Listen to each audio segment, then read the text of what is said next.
मित्रांनो, इलेक्ट्रिशियन असो किंवा कोणताही ट्रेड असो, त्या ट्रेडला ट्रेड थेअरीनंतर सर्वात इम्पॉर्टंट टॉपिक होता आपला एम्प्लॉयबिलिटी स्किल. आणि याच एम्प्लॉयबिलिटी स्किलची आपण एक सिरीज चालू केलेली आहे. या व्हिडिओमध्ये आपण या अधिक परीक्षेत विचारले गेलेले आणि या पुढे परीक्षेत विचारले जाऊ शकणारे जे मोस्ट इम्पॉर्टंट क्वेश्चन आहेत त्याबद्दल डिस्कस करत असतो. चला तर आजच्या व्हिडिओला सुरू करूया. बघा, क्वेश्चन नंबर 1 काय म्हणतो, what is the main purpose of the skill India digital hub platform. जर आता तुम्ही बघितलं असेल ना, तर आपण आपले जे सगळेच्या सगळे काम आहेत, तुम्ही जर का लॉग इन वगैरे चेक केलं तुमचं, तर सगळेच्या सगळे जे काम आहेत आपल्या स्किल इंडिया डिजिटल हबवरती होतं. म्हणजे SIDH पोर्टल ज्याला आपण म्हणतो, SIDH सिध पोर्टल आपण त्याला म्हणतो. मग या सिध पोर्टलचा मुख्य उद्देश काय हे त्यांनी विचारलं. मग आता मुख्य उद्देश काय बघा, to facilitate the online learning, skill development. म्हणजे ज्या ऑनलाईन लर्निंग आणि स्किल डेव्हलपमेंटला त्याला फॅसिलिटेट करणं किंवा ऑनलाईन शिक्षण कौशल्य विकास याचा सुलभ करण्यासाठी, म्हणजे एकदम सोपं करण्यासाठी हेच मेन उद्देश आहे त्याचा. To provide the financial assistance. ते पैसे वगैरे देतात का रे, फायनान्शियल असिस्टंट प्रोव्हाइड करतात का, यासाठी उद्यम वगैरे वेगवेगळे स्कीम आहेत त्याचे हे म्हणजे फायनान्शियल असिस्टमेंट प्रोव्हाइड करत नाही. To promote the international job opportunities. International job opportunity सुद्धा हे प्रोव्हाइड करणे स्किल इंडिया पोर्टलचं काम आहे, की जे तुमचे ऑनलाईन सर्व्हिसेस जे आहेत तुमचं आता फक्त तुम्हाला काय माहिती आहे का, ITI वाल्यांना त्याच्यावरती हॉल तिकीट डाउनलोड करता येतं, तुमची प्रोफाईल त्याच्यावरती आहे. हे सगळं सोडून अजूनही जे मेन जे प्रोग्राम आहेत ना, स्किल इंडिया नाही का वेगवेगळे प्रोग्राम लॉन्च करतं. त्याच्यामध्ये जे ऑनलाईन कोर्सेस वगैरे ना, ते कोर्सेस किंवा ऑनलाईन लर्निंगचं काम सुद्धा स्किल इंडिया पोर्टल करत असतं. मग बघा, काय offer the offline training programme. मी तुम्हाला आताच सांगितलं की ऑफलाईन ट्रेनिंग प्रोग्राम सुद्धा ऑफर करत नाही. या स्किल इंडिया डिजिटल हबचा मेन इम्पॉर्टन्स काय, तो जी फॅसिलिटेट करणं ऑनलाईन लर्निंग अँड स्किल डेव्हलपमेंटला फॅसिलिटेट करण्यासाठी हे स्किल इंडिया डिजिटल हब आपण वापरतो. आणि हेच स्किल इंडिया डिजिटल हब इथून पुढेही तुम्हाला माहिती आहे का, अजून आता हे स्टार्टिंग आहे, अजून पुढेही भविष्यात नाही का भरपूर ठिकाणी तुम्हाला बघायला मिळेल, ज्या ज्या ठिकाणी ऑनलाईन लर्निंग आहे. नंतर बघा, दुसरा क्वेश्चन काय बघा, एम्प्लॉयबिलिटी स्किल जर का तुम्हाला सॉल्व्ह करायचं असेल तर जनरल लाईफ आयडिया थोडी पाहिजे तुम्हाला. तर मग आता त्यातल्या सेकंड इयरचं जर सॉल्व्ह करायचं असेल ना, तर तुम्हाला म्हणजे येते नाही का, इथं ज्या इंडस्ट्रीमध्ये ज्या स्किल वगैरे आहेत किंवा ज्या स्पेशली काय म्हणतात जॉब ओरिएंटेड ज्या स्किल आहेत तशाच टाईपच्या स्किलवरती इथं प्रश्न विचारले जातात. तर त्यांनी काय विचारलं बघा, क्वेश्चन नंबर दुसरा काय म्हणतो, रिकामी जागा is the file storage and synchronisation service cloud computing develop by the Google. आता या प्रश्नाचं उत्तर जेवढेही जण मोबाईल वापरतात ना, तेवढ्या जणांना उत्तर आलंच पाहिजे. त्यांचं म्हणणं काय आहे बघा, की अशी कोणती ऑनलाईन कम्प्युटिंग सर्व्हिस आहे की ज्याच्यामध्ये आपण काय करू शकतो, प्लॅटफॉर्मचा काय क्वेश्चन हा दुसरा काय, ही गुगलची विकसित केलेली क्लाउड कम्प्युटिंगची फाईल स्टोरेज आणि सिंक्रोनायझेशन सेवा आहे. अशी कोणती सेवा आहे की ज्यावरती तुम्ही तुमची फाईल अपलोड करून ठेवू शकता गुगलमध्ये. आता बघा, जर तुम्ही गुगलमध्ये बघितलं असेल तर गुगल ड्राईव्ह असते आपल्या मोबाईलमध्ये. तर गुगल ड्राईव्हवरती आपण काय करतो रे, वेगवेगळ्या प्रकारचे फाईल किंवा फोटोज तुम्ही स्टोअर करू शकता किंवा सिंक्रोनाइज करून ठेवू शकता.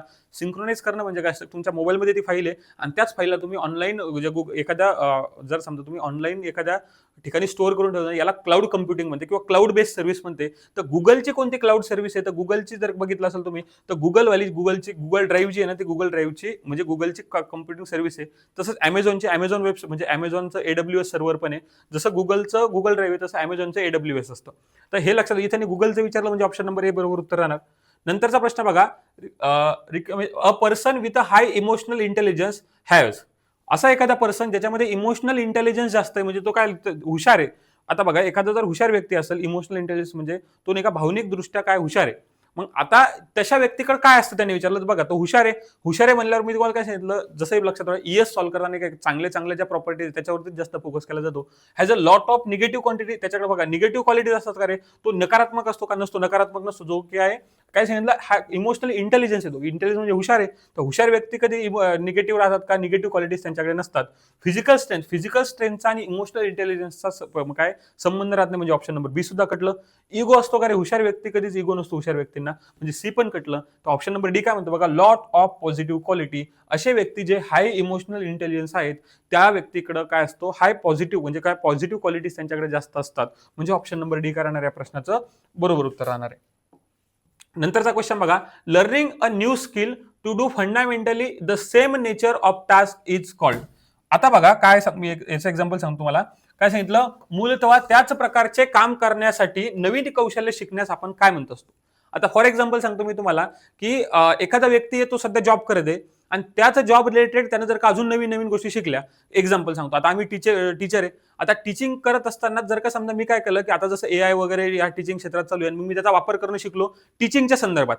बरोबर आहे. मी सध्या टीचिंगच करत आहे आणि त्याच संदर्भात एखादा नवीन कोर्स करत आहे, नवीन काहीतरी एखादा वेबिनार करून राहिलो, एखादा सेमिनार करून राहिलो, एखादा लेक्चर नवीन बघून राहिलो आणि तो कोर्स करून राहिलो. तर ज्या कामात सध्या मी काम करत आहे आणि त्याच कामा रिलेटेड जर का मी काम म्हणजे अजून एखादी गोष्ट नवीन शिकत असेल, म्हणजे माझी स्किल वाढून राहिली. पण त्या स्किल वाढण्याच्या त्या प्रोसेसला काय म्हणतो असतो ना, अपस्किलिंग असं म्हणतो. म्हणजे जी आपण सध्या करंटली काम करत आहे त्याच रिलेटेड अजून एखादी नवीन गोष्ट शिकणं, याला आपण अपस्किलिंग म्हणत असतो. मग आता नंतर बघा, आता बघा जर समजा तुम्ही एखादा वेगळा कोर्स केला तर त्याला स्किल म्हणजे स्किल डेव्हलप करणं, जर काय एखादा तुम्ही सेपरेटच कोर्स करत असाल तर ते वेगळं. पण त्याच जे काम तुम्ही सध्या करते त्याच रिलेटेड काम जर तुम्ही करत असाल त्याला अपस्किलिंग म्हणतो. म्हणजे ऑप्शन नंबर बी काय या प्रश्नाचं बरोबर उत्तर आहे. नंतर बघा, रिकामी जागा is the group of people work together to finish something. म्हणजे असं एखादं ठिकाण काय म्हणतात, लोकांचा समूह एखादे काम पूर्ण करण्यासाठी एकत्रितपणे काम करतो. समजा एखादं काम कंप्लीट करायचं. एक्झाम्पल सांगतो मी तुम्हाला, की तुम्हाला प्रॅक्टिकल परफॉर्म करायचंय. मग तुम्ही प्रॅक्टिकल परफॉर्म करण्यासाठी काय करा, सर तुम्हाला एका प्रॅक्टिकल असतात, इंडिव्हिज्युअली नाही करावं लागत, तुम्हाला ग्रुपमध्ये परफॉर्म करावं लागतात. मग आता एखादा काय सांगितलं, एखादा समूह करून काय करू लागला, एखादा समूह एखादे काम पूर्ण करण्यासाठी एकत्रितपणे काम करतो. त्याला आपण बघा तुम्ही टीम वर्क कसं म्हणतो. म्हणजे काय म्हणतो आपण त्याला, टीम वर्क कसं म्हणत असतो. म्हणजे एखादे 4-5 लोक किंवा 4-5 जणांचा ग्रुप एखादं काम पूर्ण करून राहिलं तर त्याला आपण काय म्हणतो, हे सगळे जण काय करू टीम वर्क करत आहेत. मग याच टीमवर्कचा शब्द लक्षात बघा. हा टीमवर्क शब्द इथून पुढे मॅक्झिमम प्रश्न याच्यावरती एक्झाम मध्ये विचारला. टीमवर्क म्हणजे काय असतं, की मॅक्झिमम लोक एका ठिकाणी काम करतात. सोबत टीमवर्क करताना समजा आपण 4 ते 5 जणांसोबत काम करून राहिलो. हे एक्झाम्पल तुम्ही लक्षात राहू द्या, की एक्झाम्पल आपण काय करू, सरळ आता इथून पुढे एक्झाम्पल धरा तुम्ही, की आपण काय करा, प्रॅक्टिकल परफॉर्म करताना आपण ग्रुपमध्ये प्रॅक्टिकल परफॉर्म करतो. तर त्या ऍक्टिव्हिटीला आपण काय म्हणलं, आता टीमवर्क म्हटलं. अजून समोर मी एक्सप्लेन करतो त्याला.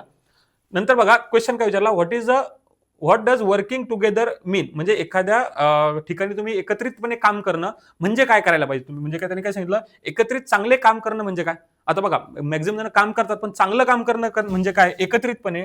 आता बघा, समजा तुम्ही तुमच्या ग्रुपमध्ये प्रॅक्टिकल परफॉर्म करत आहे. मग प्रॅक्टिकल परफॉर्म करताना आता 3-4 वेगवेगळे समजा 4 ते 5 जण प्रॅक्टिकल परफॉर्म करत आहे.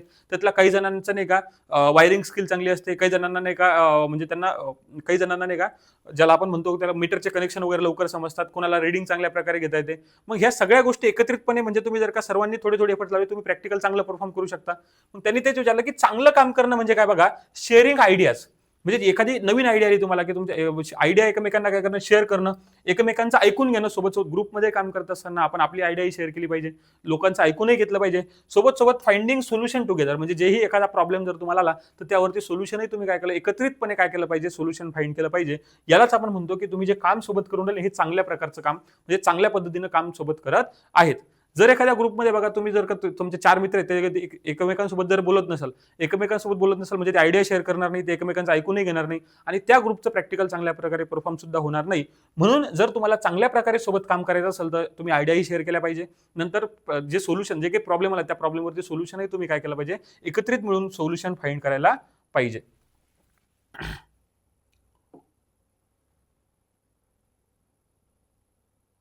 एक मिनिट.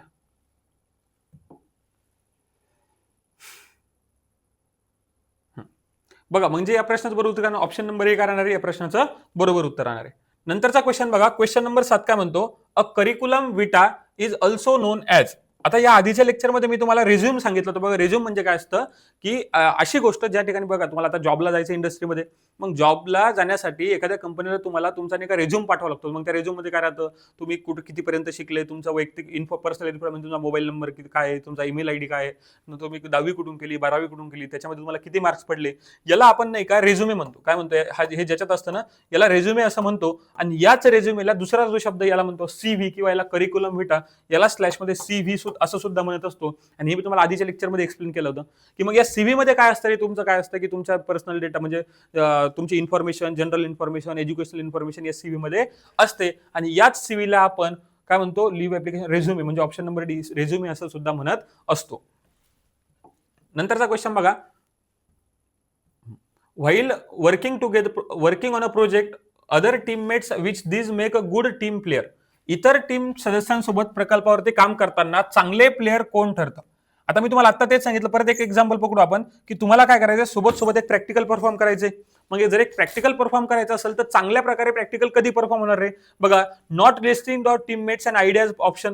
म्हणजे जर तुम्हाला एखादा तुमचा टीममेट सांगून राहिला किंवा एखादा विद्यार्थी तुमच्या ग्रुपमधला तुम्हाला सांगितलं, अरे आपण असं प्रॅक्टिकल परफॉर्म करू शकतो किंवा अशा प्रकारचं सोल्युशन जाऊ शकतो, त्याला न ऐकणं हे चांगली गोष्ट आहे का नाही, हे तुम्ही त्याचं ऐकायला पाहिजे. म्हणजे ए ऑप्शन कटलं.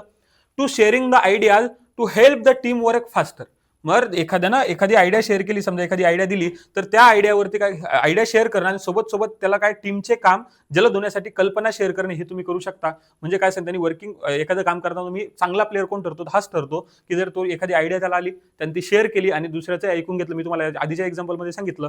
म्हणजे ऑप्शन नंबर बी राहू शकतं. तरी वाचून घ्या आपण. C thinking we can never make mistake. म्हणजे जर समजा तुम्ही असा विचार करू की मी चुकूच शकत नाही, तर हे पण चुकीचं आहे. कारण आपण प्रत्येक व्यक्ती काय चुकतो. तर मग आपण जर असा विचार करणार की मी चुकणारच नाही, हे पण काय एक चुकीचं नेचर आहे. काय getting angry when others don't listening. म्हणजे जर तुमचे टीममेट तुमचं ऐकून तुम्ही त्यांच्यावर ओरडणार, रागावणार, हे पण काय एक चुकीचं लक्षण आहे. त्याच्यामुळे चांगलं लक्षण कोणतं आहे की तुम्ही तुमच्या ज्या आयडिया आहेत त्या आयडिया मित्रांसोबत शेअर करायला पाहिजे आणि सोबत काय ते वर्क काय होणार, मग तुमचं लवकर होणार. हेच टीम वर्क करताना या गोष्टी गरजेच्या असतात. म्हणजे कॉपरेशन ज्याला म्हणतो आपण, एकमेकांसोबतचा संवाद चांगला पाहिजे, सोबत एकमेकांना काय केलं, सहकार्य केलं पाहिजे. हे आपण टीमवर्क करताना गोष्टी लक्षात ठेवायला पाहिजे. नंतर बघा question number 9. After the collecting the useful information of a project work, what will be the next step to do. म्हणजे तुम्ही काय केलं, एखाद्या प्रोजेक्टवरती आता काम करत आहे, तर त्या प्रोजेक्टवरती काम करत असताना तुम्ही काय केलं, इम्पॉर्टंट इन्फॉर्मेशन काय केली, कलेक्ट केली. मग तुम्ही नंतर काय करायला पाहिजे, त्यांनी ते विचारलं. बघा, कीप द इन्फॉर्मेशन सेपरेट एका सेपरेट फोल्डरमध्ये ठेवायला पाहिजे का.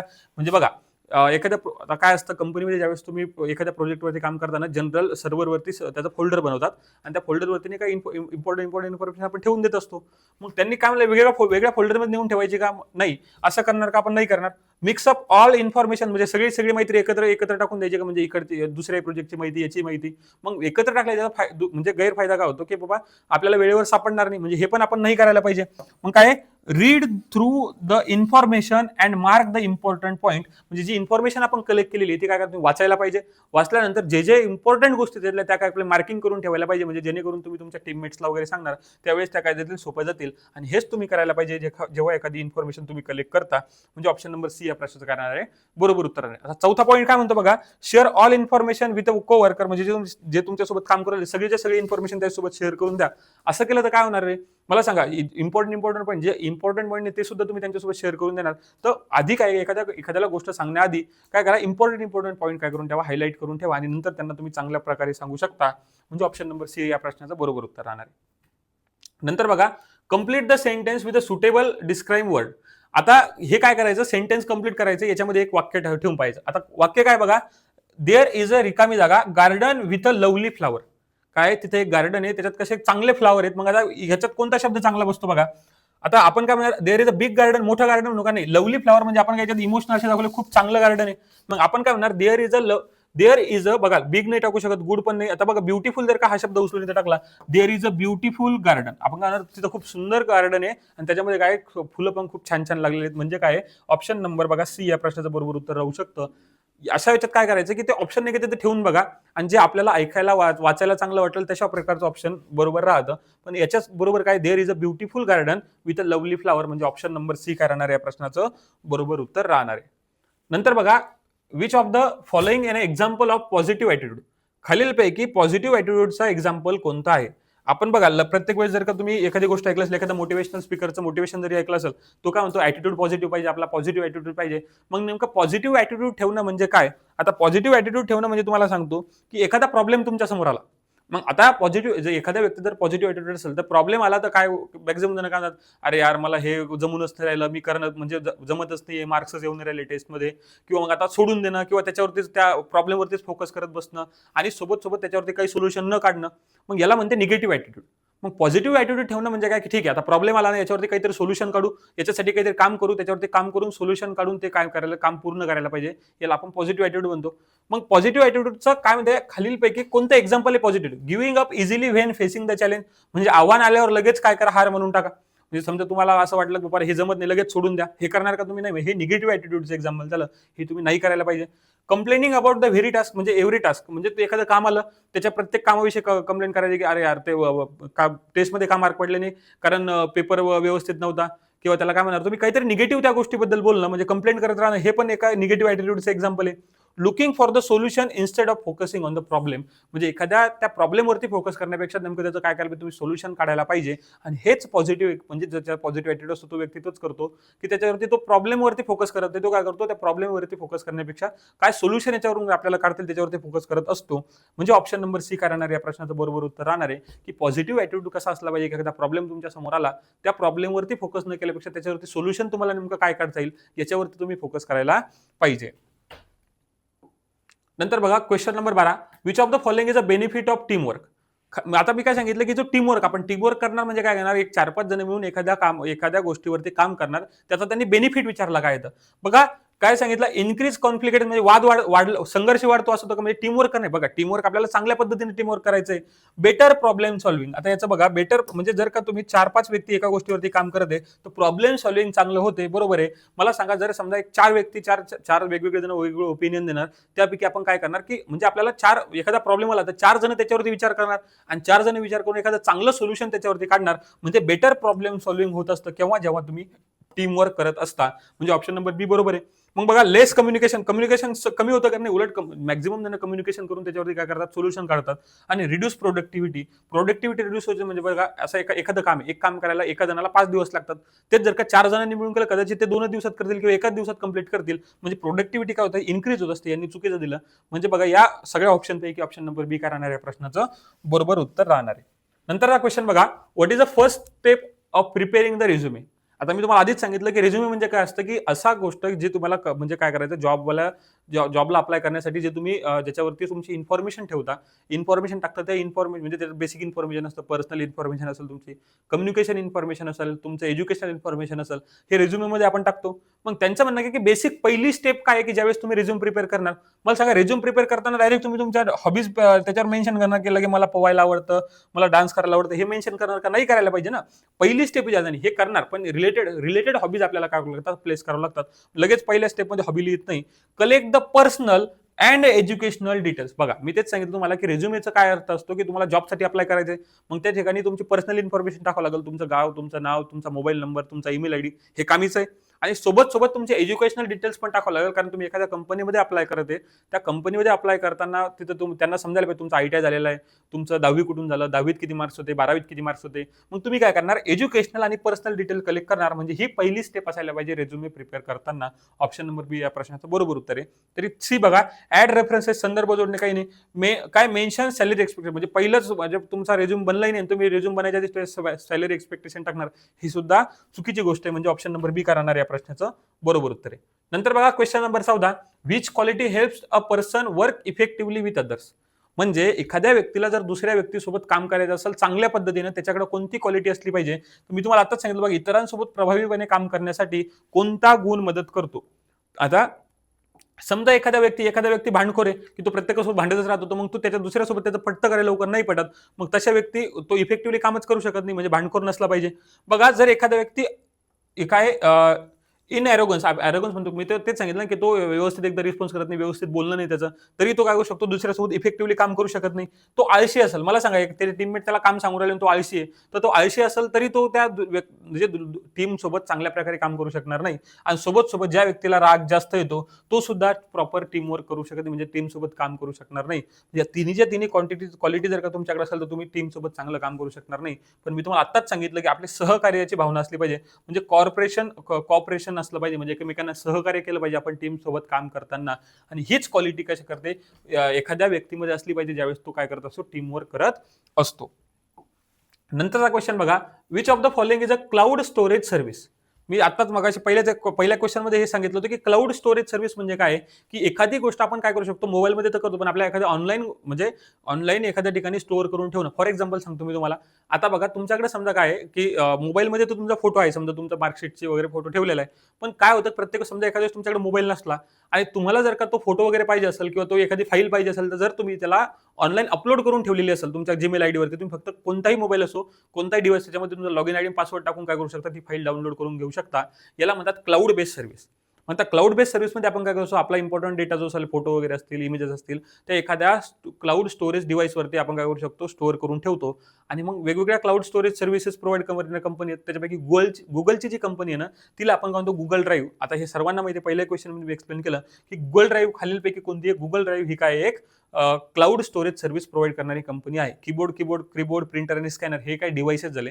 लॉजिक जरी लावलं तुम्ही तरी तुम्ही ऑप्शन नंबर ए बरोबर टिक करू शकता. बघा, त्यानंतर अशा पद्धतीनं आजच्या व्हिडिओमध्ये आपण टोटल एक 15 प्रश्न, जे इम्पॉर्टंट प्रश्न ज्या आधी एक्झाममध्ये आलेले आहेत आणि याच्यानंतर एक्झाममध्ये येऊ शकतात, अशा 15 क्वेश्चन आपण काय केले, डिस्कस केलेले आहेत ES सेकंड इयरचे. असेच मी माझ्या चॅनलवरती अजून म्हणजे इथून पुढचे पार्ट अपलोड करणार आहे. त्यामुळे जर हा व्हिडिओ तुम्हाला आवडला असेल, त्या व्हिडिओला लाईक करून ठेवा. असेच अजून जर पार्ट तुम्हाला पाहिजे असतील तर खाली कमेंट बॉक्समध्ये मला नक्की कळवा. तसंच या चॅनलला सबस्क्राईब करून ठेवा. हा व्हिडिओ आवडला असेल, व्हिडिओला लाईक करा आणि सोबत हा व्हिडिओ तुमच्या जेही सेकंड इयरचे प्रिपरेशन करणारे मित्र आहेत, मग ते कोणत्याही ट्रेडचे असो, त्यांच्यासोबत नक्की शेअर करा. धन्यवाद.